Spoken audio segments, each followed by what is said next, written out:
San Jose. Center Logan Couture and forward Tomas Hertl both made it clear Tuesday that they want to remain with the Sharks long-term. Couture, who had a team-high 34 goals this past regular season, will be going into the final season of a 5-year, $30 million contract he signed prior to the start of the 2013-14 season. "I've always made it pretty clear that this is the place I want to play," Couture said Tuesday when the Sharks players were cleaning out their lockers and completing exit interviews. "I'm biased, obviously, but this is the best place to play hockey in the world. Get Sharks news in your inbox. Sign up now for the free Sharks Report newsletter." Last July 1st, Sharks general manager Doug Wilson inked both defenseman Marc-Edouard Vlasic and goalie Martin Jones to long-term deals, with Vlasic receiving an 8-year extension worth $56 million and Jones getting a 6-year deal worth $34.5 million. Resigning Couture to a long-term contract extension would appear to be one of Wilson's top priorities this offseason. The first day the Sharks and Couture can finalize a contract is July 1st of this year. Couture, 29, has spent his entire professional career with the Sharks organization after he was drafted 9th overall by the team in 2007. In the 4 years since he signed his last contract, Couture has become arguably the Sharks' best two-way forward, despite suffering a pair of serious injuries. Like our Sharks Facebook page for more San Jose Sharks news, commentary and conversation.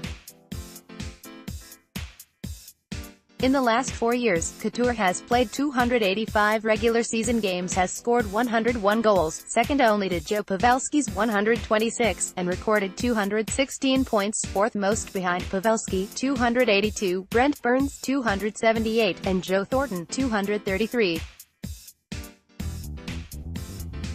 Couture has played 40 playoff games in that time and led the Sharks with 45 points. This past postseason, Couture had 4 goals and 8 assists to lead the Sharks with 12 points in 10 playoff games. Couture suffered a fractured right fibula at the ankle in October 2015. Last March, he suffered multiple facial fractures after he took a puck to the mouth. "His play spoke volumes," Wilson said. "When guys went down, or Patrick Marleau, I wasn't coming back. Guys stepping up and showing what they're made of.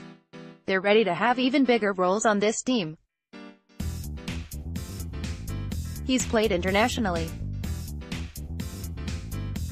"People respect what Logan Couture has done. You take a look at the numbers, what he did a couple of years ago, what he did this year, in the playoffs. He's a really important part of this organization both now and the future, absolutely." Couture's contract is hardly the only piece of business Wilson needs to attend to.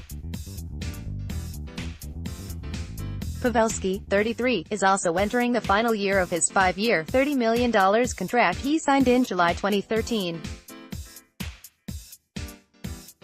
Hertl is set to be an unrestricted free agent this summer and in line for a long-term contract, with the 2-year bridge deal he signed in 2016 set to expire. Forwards Joe Thornton, Evander Kane, Eric Fehr, Jannik Hansen and Joel Ward will all become unrestricted free agents on July 1st, if not signed by the Sharks by then, although Thornton said Tuesday that he wishes to remain in San Jose. Center Chris Tierney and defenseman Dylan DeMello are also slated to become restricted free agents this summer. Finally healthy, Hertl, 24, showed tremendous growth this past regular season, recording career highs in goals, 22, and average time on ice, 18:06. He played 79 games and tied a career high with 46 points. "Tomas is a really important part of how he played, is exactly how we expected him," Wilson said. "He stepped it up to the next level. Looking in this league how the game is played, he's got size, he's got hockey sense. He's a guy that is truly a difference maker. I think his game is only going to get better. He's a big part of this franchise. Sharks forward Tomas Hertl, 48, celebrates a goal with teammate Brendan Dillon, 4, during Game 4 of their second-round playoff series against the Vegas Golden Knights on May 2 in San Jose. Eric Crabb, Bay Area News Group. Hertl is starting a rare off-season in which he does not have to rehabilitate from an injury.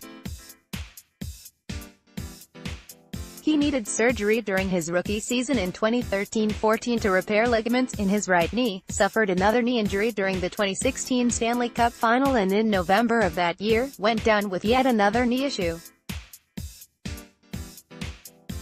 Hertl said no contract talks have been held yet with the Sharks, adding that he didn't want them to start as the season was ongoing. "We'll see what happens, but I love it here with the Sharks," Hertl said. "The team, organization, everybody. We'll see. My agent, Doug, hopefully figure it out soon. I want to just get it done. It would be nice. I don't want to go anywhere. I want to stay here and hopefully win cups." Black small square coach Pete DeBoer detailed some of the Sharks' more serious injuries. Kane was dealing with a separated shoulder, in addition to a prior MCL injury. Burns had an issue with his back, neck, and Jonas Donskoy had hip and foot injuries. "I don't think there's any surgeries planned," Wilson said. "I think there's guys that are dinged up that have certain things that you try and play through. There's a difference between being hurt and being injured. But no, I think we're okay surgery-wise." Black small square. It is unclear what DeBoer's contract status is for next season. When DeBoer was hired in May 2015, it was originally reported but never confirmed that he signed a 4-year deal at the time. The Sharks' club policy under Wilson has been to not reveal the lengths of coaches' contracts. The Sharks have not publicly announced any contract extension for DeBoer, so it is unknown whether he is entering the last year of his deal. "Coaches are year to year. You just try to do the best job you can," DeBoer said. "Love it here. Love the group of players and the culture that I think we had a part in building. It was here before we got here, but I think we've added to that, I hope, in a little way. We'd love to be back." Wilson would not get into specifics but said Tuesday that DeBoer has term on his contract and will be back next season, as will assistant Steve Spott, Rob Zettler, Dave Barr, Johan Hedberg and Dan Darrow. "I think our coaches did a very good job. They were a part of this journey and this plan," Wilson said.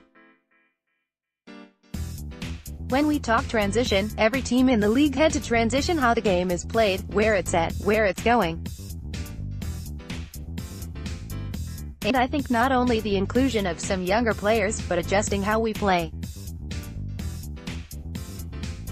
I think Pete and our coaching staff are open-minded, curious, and have done a very good job. And yes, they are our coaches going forward."